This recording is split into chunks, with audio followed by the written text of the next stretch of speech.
All right. Let's start off by saying Barakatah Yahweh, Bahashem, Yahweh Shai, Bahashem, Rakha Kodash. Welcome to another live lesson.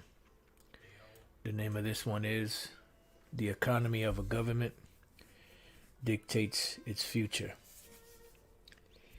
And pretty much this is a lesson based off of a request a brother asked,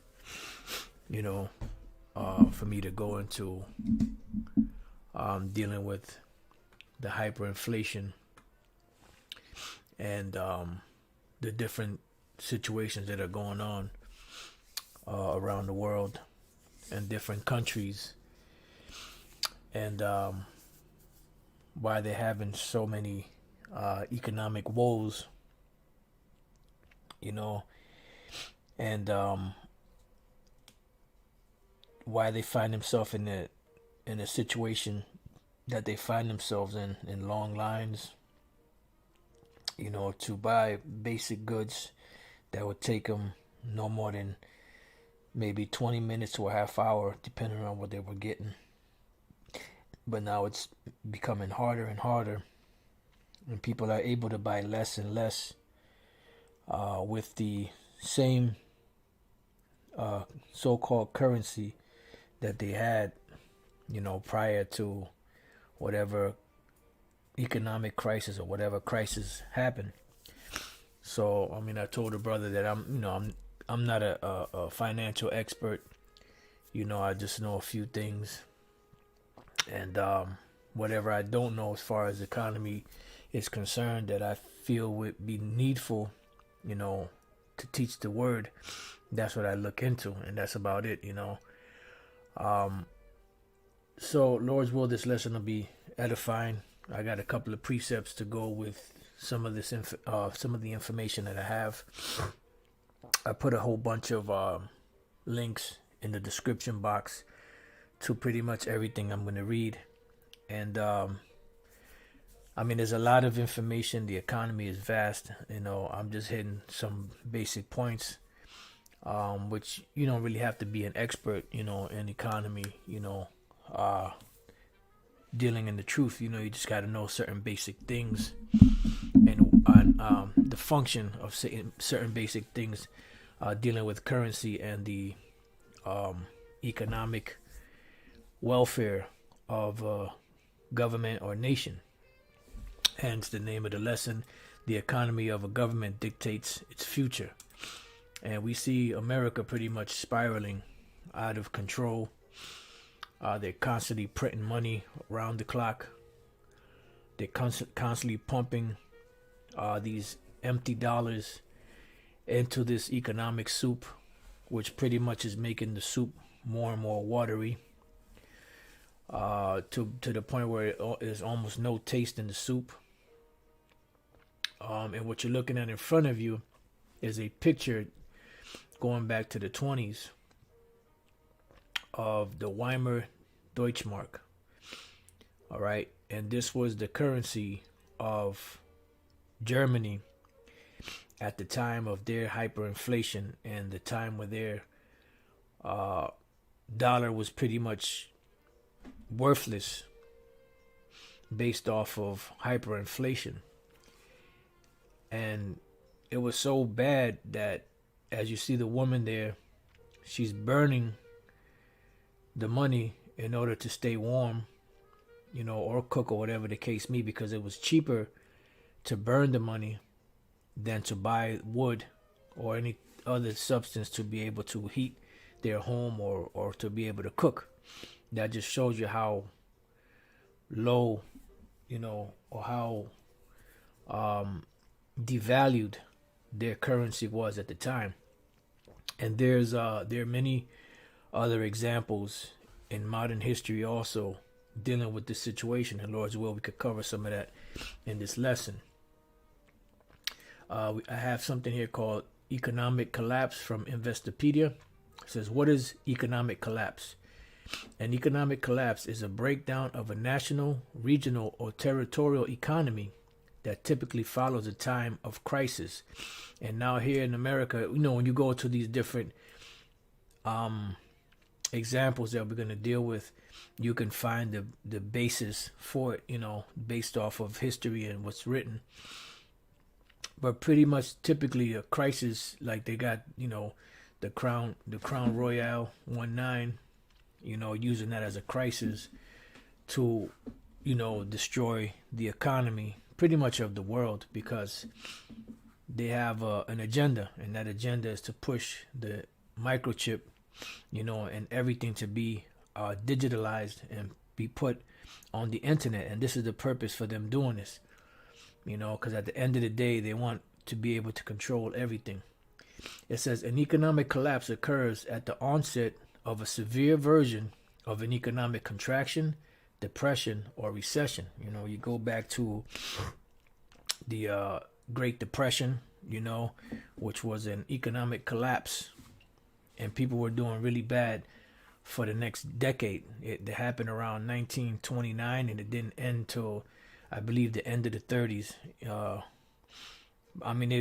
They so-called around, I'm not sure if it was 33 or 34, where this devil, FDR, signed a New Deal where it was helping people out. But pretty much for that decade of the 30s, America was in a bad case. Right? It says, and can last any number of years depending on the severity of the circumstances. And that crash was pretty much engineered, pretty much to steal the gold from people, make it illegal to have gold. And people were told that they had to, if they were caught with the gold, they could get fined or put in jail. And they were told to turn in their gold. Meanwhile, the international bankers didn't do that. That's what the scriptures speak about, the rich man, woe to the rich man.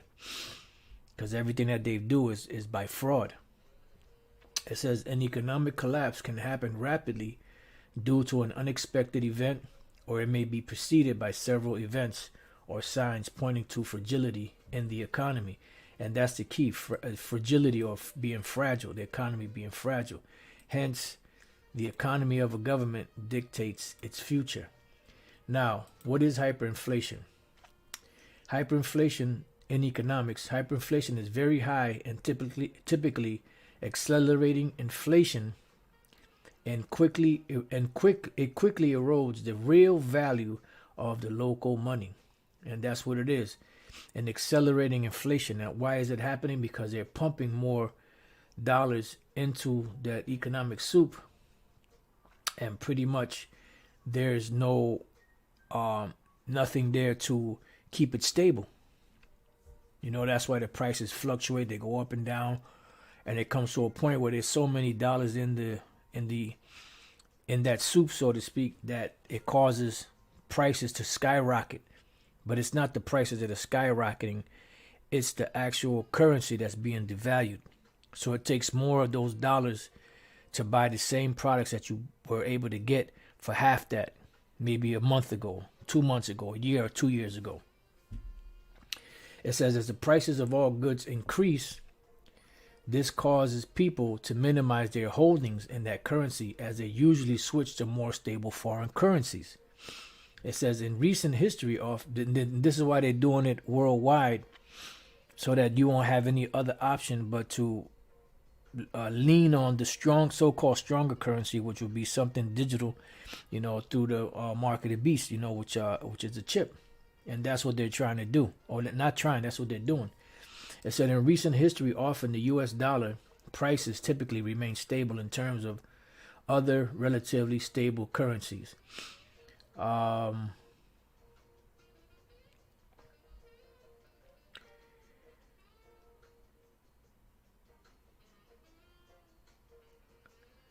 Just bear with me 1 second.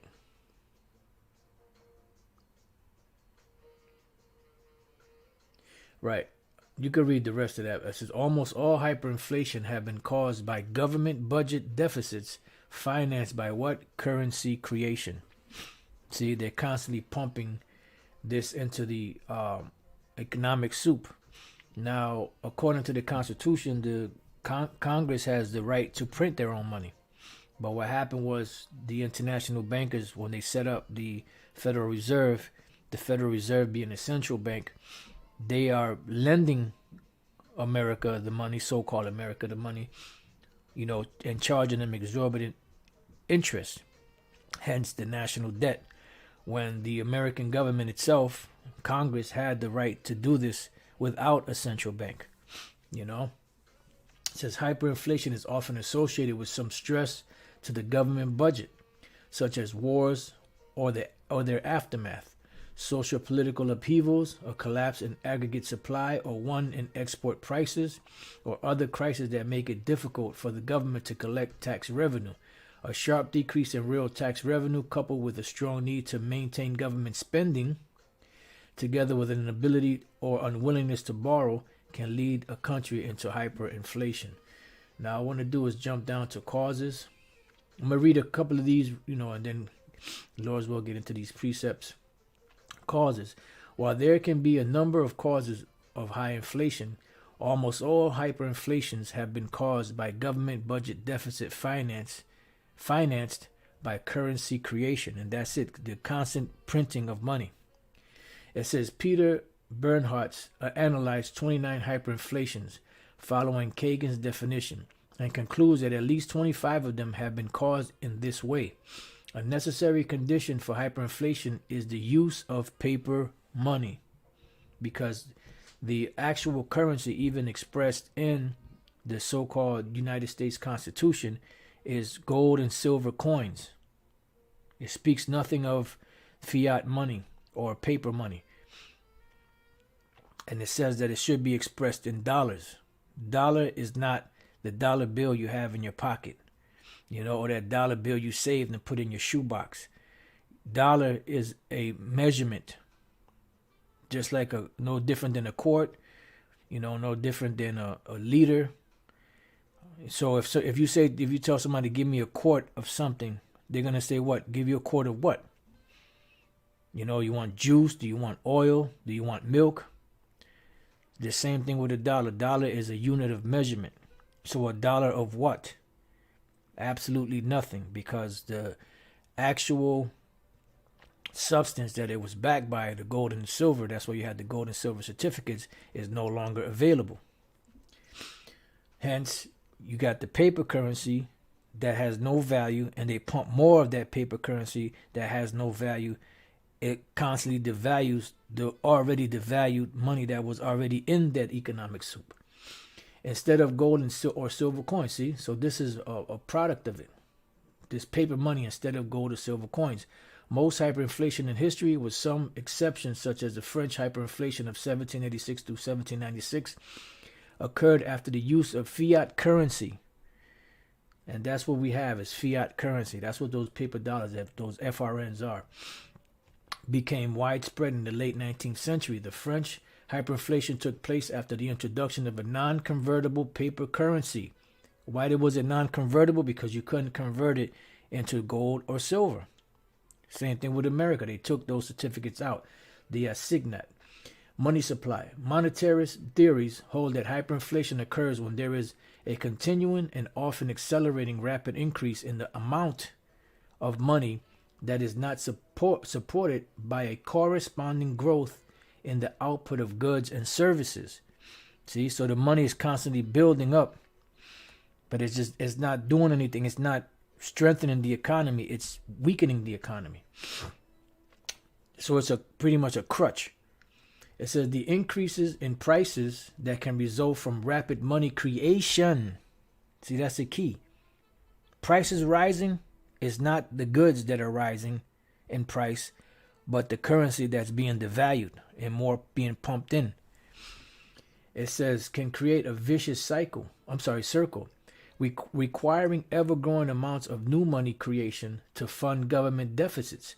Hence, both monetary inflation and price inflation proceed at a rapid pace.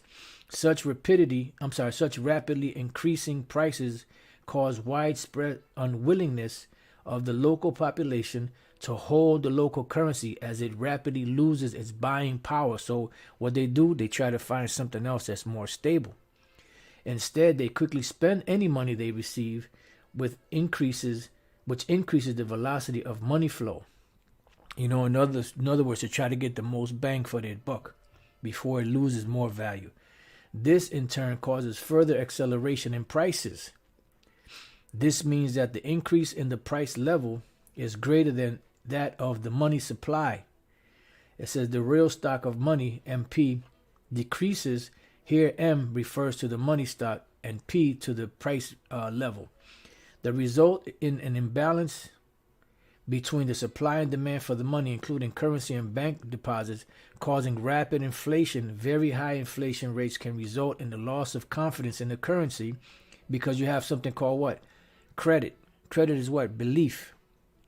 The reason why the so-called US dollar, which we use in that, is so widely used by so-called Americans is because of their belief in it, that it is the means of exchange for goods. So they believe that it has value, but if they turn away from it, what happens? That money is going to become worthless, which it is already worthless, but it still has that buying power because people are still using it.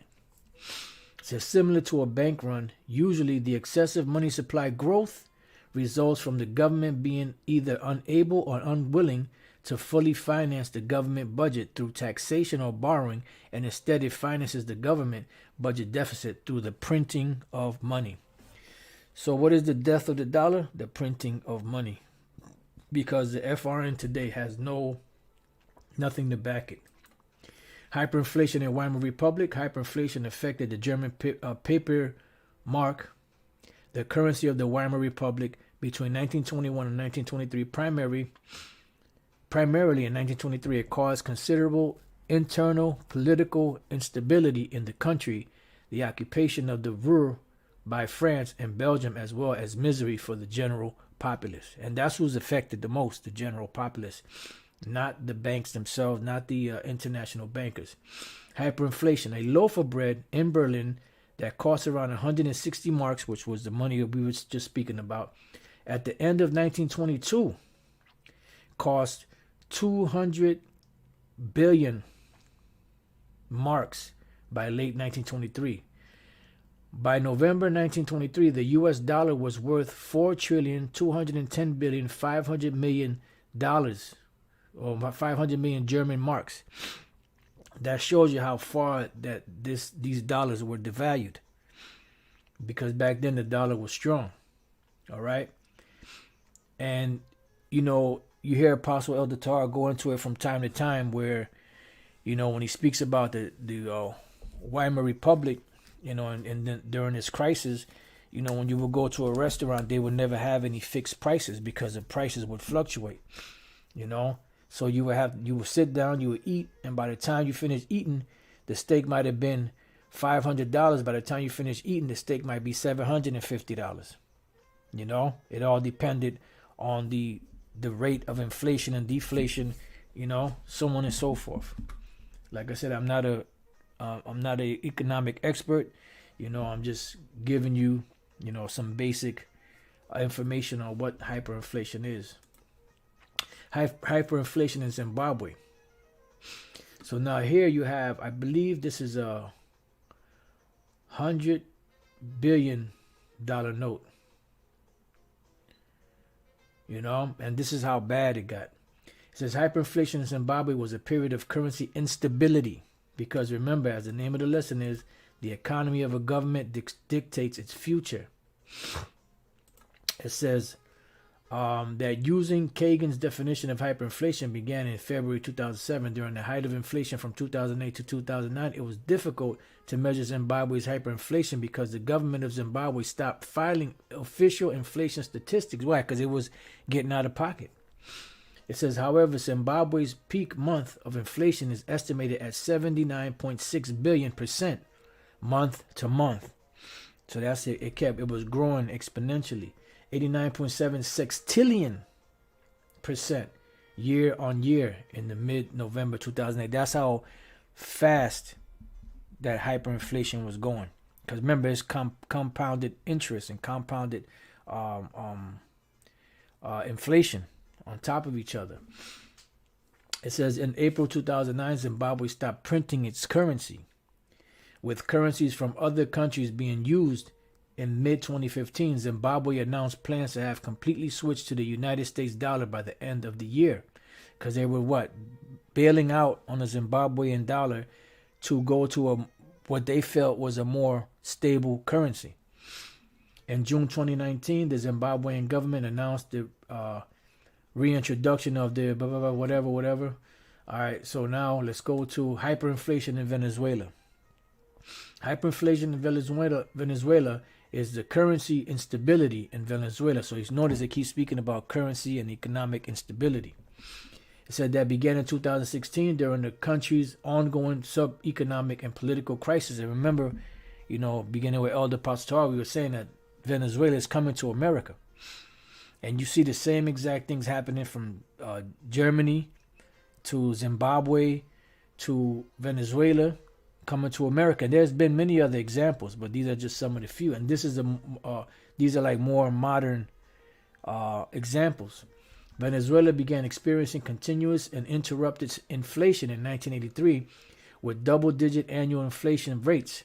Inflation rates became the highest in the world in 2014 under Nicolas Maduro and continued to increase in the following years, with inflation exceeding 1,000,000% by 2018 in comparison to previous hyperinflationary episodes. An ongoing hyperinflation crisis is more severe than those of Argentina, Bolivia, Brazil, Nicaragua, and Peru in the 1980s and 1990s, and that of Zimbabwe in the late 2000s. Now, what I want to do is jump down to causes, and then I got one more article, and then we get to the scriptures. Causes. A monetarist view is that a general increase in the prices of things is less a commentary on the worth of those things than on the worth of the money. And that's exactly what it is. It's not the product being either more expensive or less expensive. It's the actual value of the currency or the money that's buying that particular product. This has objective and subjective components. Objectively, that the money has no firm basis to give it value, because it's pretty much just floating. It's money created out of nothing, so there's no real actual substance. It says subjectively that the people holding the money lack confidence in its ability to retain its value. Yeah, because they no longer have belief that that money is going to be able to sustain them or keep them stable to be able to continue the lifestyle that they live. Especially, Jake, they have a certain lifestyle they live. When they're forced to downgrade, it's a big problem. Because once you come from the gutter, so to speak, and you get somewhere where you feel comfortable, and then you have to go back and live, a less of a lifestyle than you had, when you got this money, you don't want to go backwards. You want to keep going forward. It says, according to experts, Venezuela's economy began to experience hyperinflation during the first year of Nicolas Maduro's presidency. Potential causes of the hyperinflation include heavy money printing and deficit spending. And what the hell is going on here in America? All right, so the last one I have is here. Venezuela to issue 1 million Bolivar bill, but it's worth only 50 cents amid raging hyperinflation. Now, why is that? Because of the devaluation of that currency. That's why you have to print a $1 million Bolivar bill, but the thing is only worth 50 cents. So what do you think the dollar here in America is worth? And this is the problem, this is the economic problem. So now let's get into the scriptures. Ecclesiastes 7:12. For wisdom is a defense and money is a defense, because money is a defense. Why? Because whenever you're in a situation, whether you have a outstanding bill, or whether you have some type of debt, or whether you need some type of goods or clothing or shoes or some type of transportation, or whatever the case may be, you have the money there as a backup. That's why it says money is a defense. It says, but the excellency of knowledge is that wisdom giveth life to them that have it, because the ultimate defense is what? Knowledge and wisdom and understanding of these scriptures. And wisdom and knowledge shall what? Be the stability of that times and strength of salvation. Why? Because there's going to come a point where even people that have money are not going to be able to rely on that money. Scriptures say, matter of fact, let's get there real quick and then we'll come back to this one. Proverbs 11:4. Riches profit not in the day of wrath, but righteousness delivereth from death. So it's not the substance you have physically, it's the substance you have spiritually. All right. Going back to Ezekiel chapter 7. I don't remember the exact yep, here, beautiful. Ezekiel 7:19. They shall cast their silver in the streets, and their gold shall be removed. Their silver and their gold shall not be able to deliver them in the day of the wrath of the Lord. They shall not satisfy their souls, neither fill their bowels, because it is the stumbling block of their iniquity.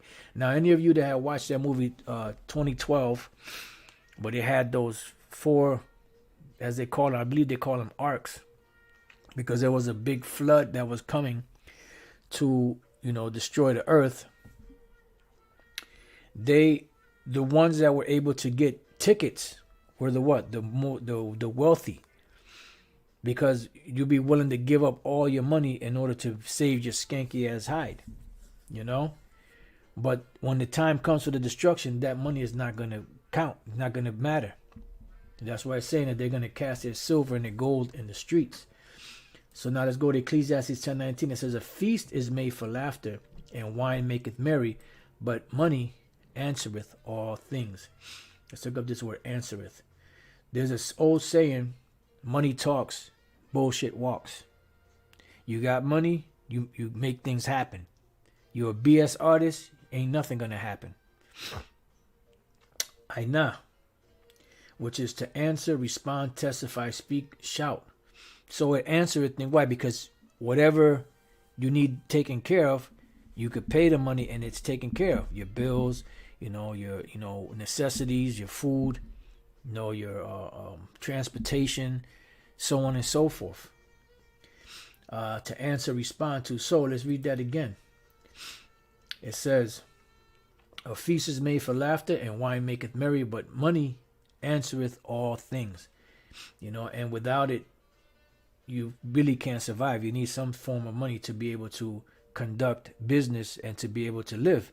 And this is why a lot of people, especially in these times, are homeless. Because they don't have the money or the jobs to be able to maintain a roof over their head, to take a shower, to eat just basic, you could say even luxuries that most people take for granted. That they can get up in the morning in a warm house, go take a shower, a nice hot shower, a warm shower, be able to eat or cook for themselves or go out and buy something to eat. A lot of people are losing those luxuries, which at one time was just a basic necessity, a basic, thing that people took for granted. All right, so now let's go to Ecclesiastes chapter 12.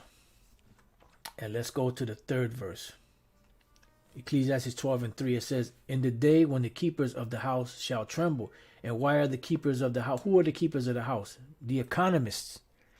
The ones that are looking over the affairs of their different governments. We're dealing specifically with the U.S. or so-called America because we live here. So they're going to be trembling. Why are they going to be trembling? Because there's going to be an economic meltdown, which is happening, and people are seeing it. And see, those people that really understand economics from a point of view of looking at the stock market and reading the growth and the different graphs, they know that something big is coming just based off of reading that, especially if they've done it for years. So they know something big is coming. But the average person looking at it, to them, they're just numbers, because they don't really understand how economics work, and they don't really understand how, Wall Street and any other stock exchange around the world operates and works. but with these constant numbers going up and down. It says, and the strong men shall bow themselves, and the grinders cease because they are few. And you see a lot of these different jobs going out. They just this Crown Vid 19. They did a number, on this Crown Royale 19. Did a number on the economy and on the jobs that they have. And then you have AI coming in, phasing out a lot of jobs. So people are going to be in real bad situation. And this is why they're putting people in this depressed, desperate, situation, because they have an agenda. And usually when people are in a desperate state, they're willing to accept whatever they have to accept in order for them to go back to the normal way of things, of being. Hence, you have, the introduction of the microchip, which is the mark of the beast. No matter if it's a nanotechnology or whatever the case is, it's all the same technology. It's just they find different ways to split atoms and do different things to make it smaller. But that doesn't change the technology. That doesn't change what it is. It's still the same exact thing. A computer is still a computer that it was back in the 40s and 30s or 50s or whenever it was that it was first created. It's just now a lot smaller than what it used to be. All right. It says, and those that look out of the windows be darkened. That's some different economists. The different individuals, which are, the word economy means house management.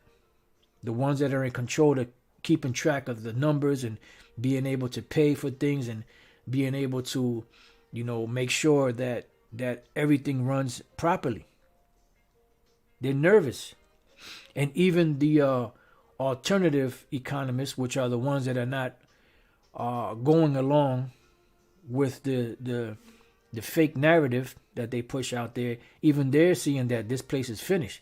That's why there's one of those economists that Elder Apostle Tara speaks about. I'm not sure if it's Jim Rogers or one of those. That's why they live in Singapore. Because the economy, years ago, he moved to Singapore because the economy of Singapore was thriving and is thriving. So he had to get the hell out of America or wherever the hell he was from at the time.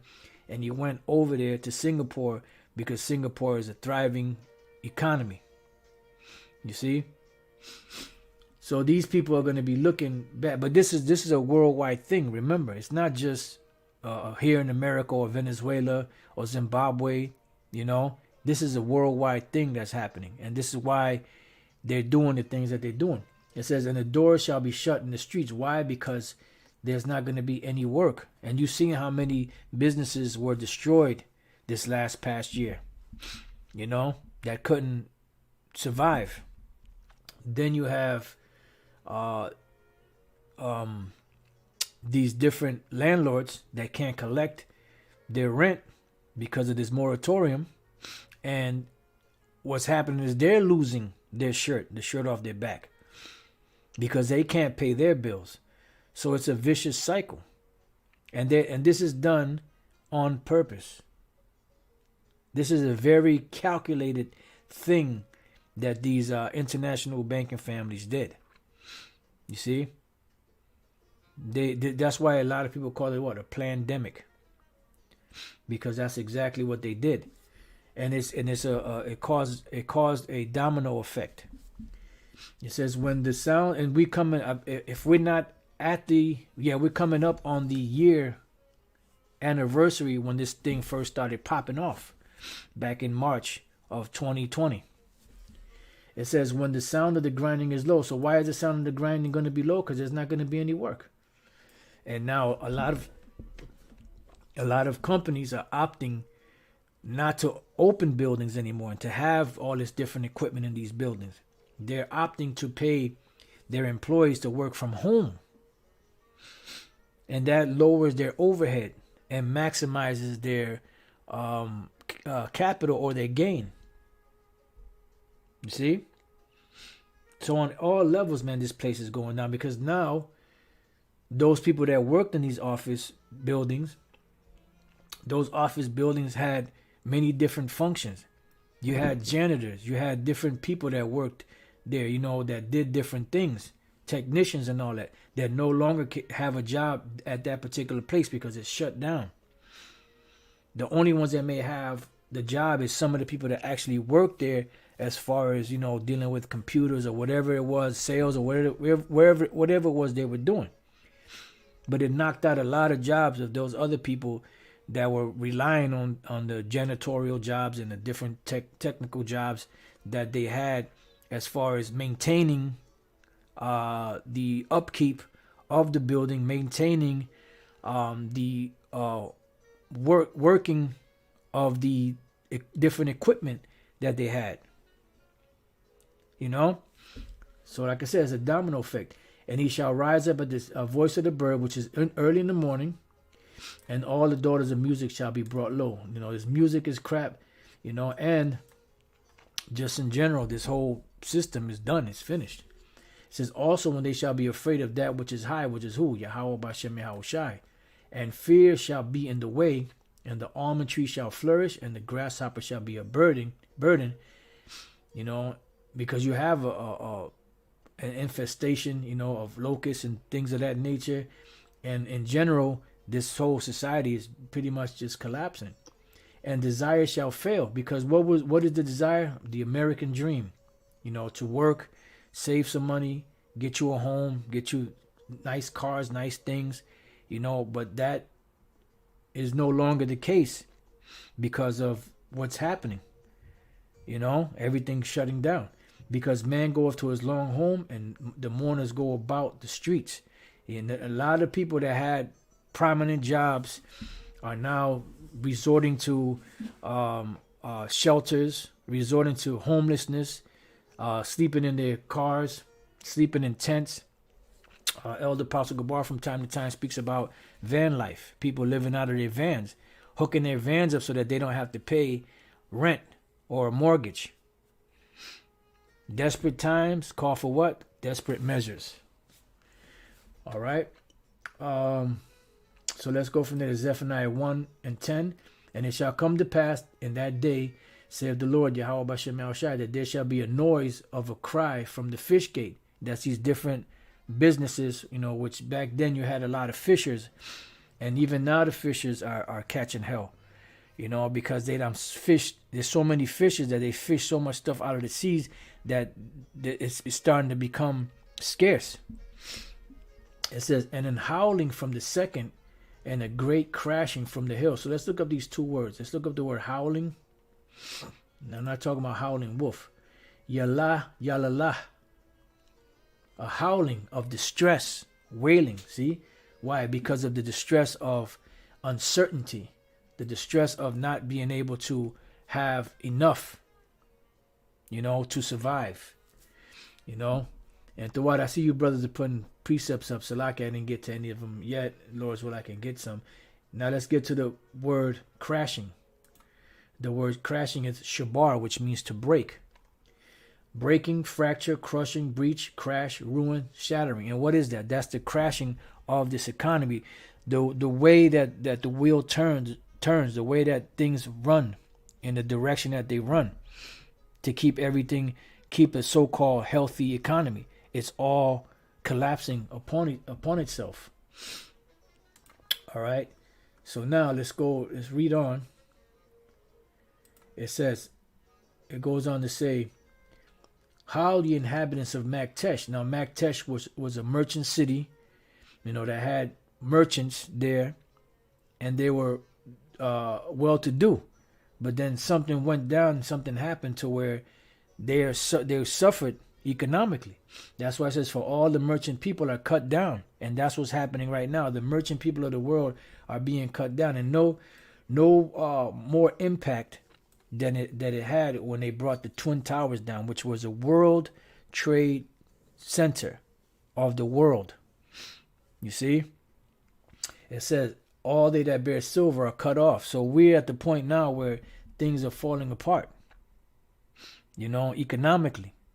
And that is a very important thing to have for a country, is economy, in order for them to flourish.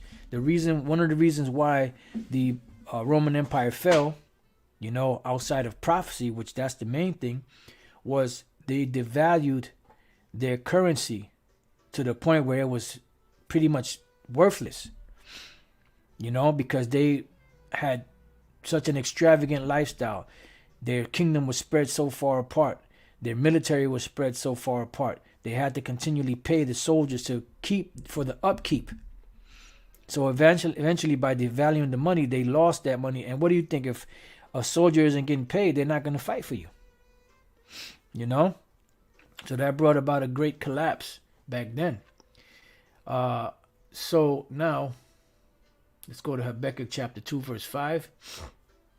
Yea, also, because he transgressed by wine, this is dealing with Esau, his wine being his philosophies, he is a proud man, neither keepeth at home. You see them everywhere, who enlargeth his desire as hell, and is as death, because they are destroying everything.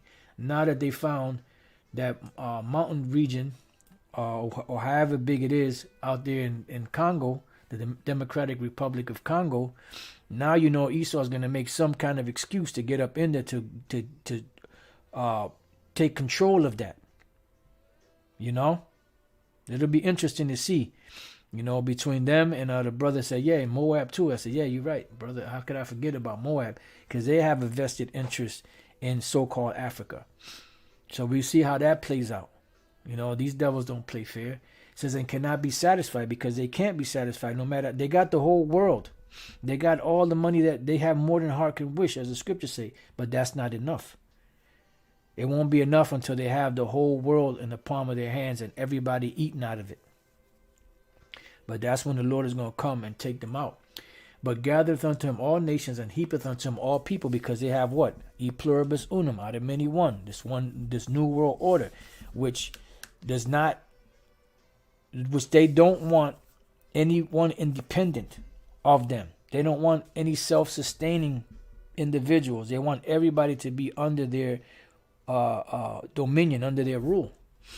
It says, shall not all these take up a parable against him, and a taunting proverb against him, and say, woe unto him that increaseth that which is not his? How long? Yeah, because they've been increasing everything that they have. They've done it. They've got it by fraud, as it speaks of in the book of James. And Lord's will, we could get that. Let me just pull that up, just so I won't forget it.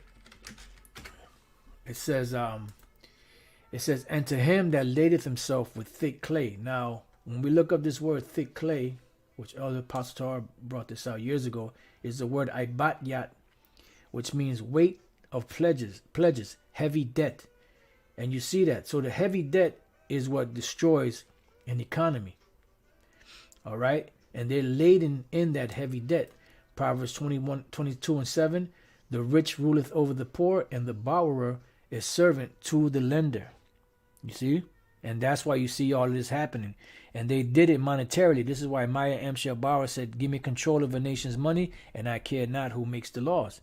Because he understood that once you have the law, and the people that are creating the law, you got them in the pocket, because you're going to pay them, and they're going to do whatever you want so that they can get paid and live that good lifestyle. All right? The book of James 1 and 1. I'm sorry, not 1 and 1. James chapter 5. James 5 and 1. It says, go to now, ye rich men, weep and howl for your miseries that shall come upon you. Yeah, because they're going to be the first ones to taste slavery. They're the ones that have the world, in the chaotic state that it's in. And they're going to be the very first ones that are going to taste slavery. Their kings and nobles. It's not just Esau. All other nations too. That have, because they all have nobles and kings among them. They may not be called kings, but they have, they're in that position, in that lofty position. They're all going to be carted off. So you're going to have Edomites and Elamites and Moabites, and Ammonites and Hamites and different other ites up in there of these other nations, of their nobles. That's going to be the first ones that going to be, chains are going to be slapped on them.